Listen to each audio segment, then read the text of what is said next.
Some pros to this type of well extraction. One of the good things about doing this sort of a project is when you drill into something like this, the Marcellus Shale, this is the first time that you fracture the rock. You extract all the gas from there. Basically, after you make these nice cracks in the rock, the gas flows out and it comes up the well, and you can recover it and you're all set. Now, when that stops flowing, you can extend the line in this direction, or you can run a new drill down and go off in this direction. And remember, this is a three-dimensional body of rock, so you don't just have to go left and right. You can actually go out in many directions. Okay, so they can put out numerous new lines as the well goes dry and get additional rock. So they just have to refrac every few years, and they think that it would take about 3 to 5 years before they would need to refrac. All right, refrac meaning to actually blow the holes in the rock, put down more of this gel, and keep them open, and then start recovering again. So that means that the longevity of this well really goes up. You can actually use this well for 20 years, okay, continuously bringing more material to the surface for a good 20 years. In a traditional well, vertical well, you basically go down. Here's one. Once all of this material is pulled out, that's it. You're done.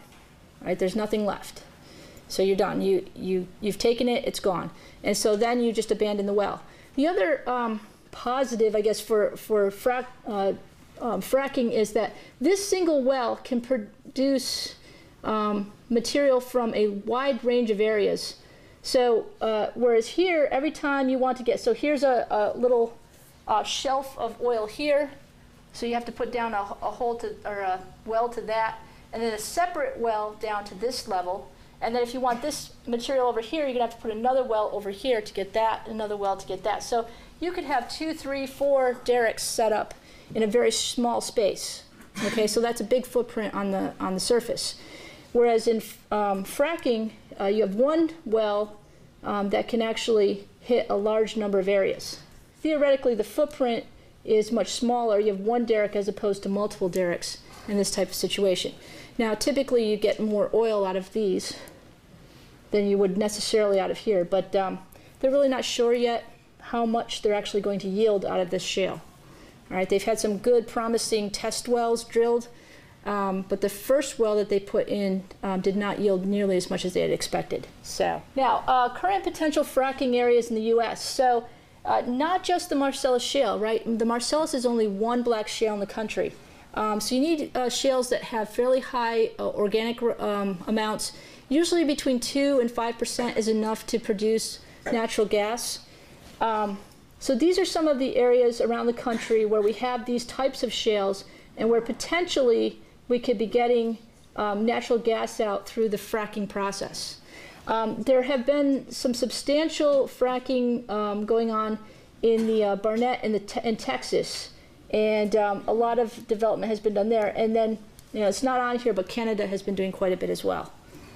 Okay, so the Marcellus is a relatively new area that has not really been developed yet, but is now, everyone is getting excited about it.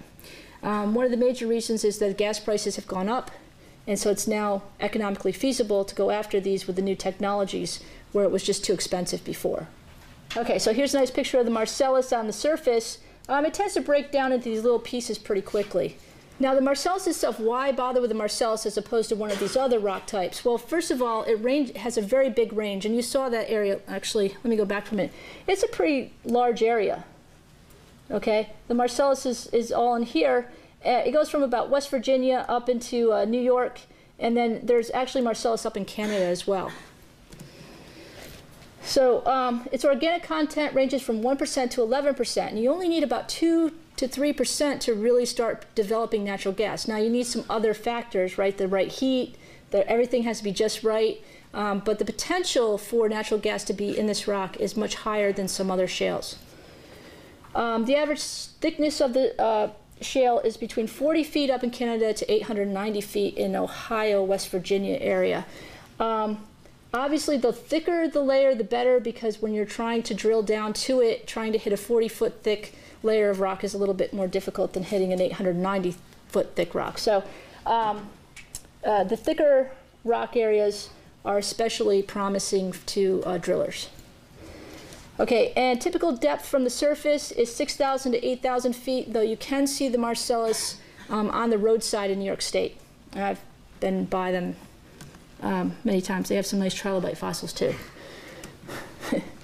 Now, fracking. So here's a pad site on a farm, and some of the benefits to a community if you happen to have the opportunity to have fracking happen in your community. What are the benefits?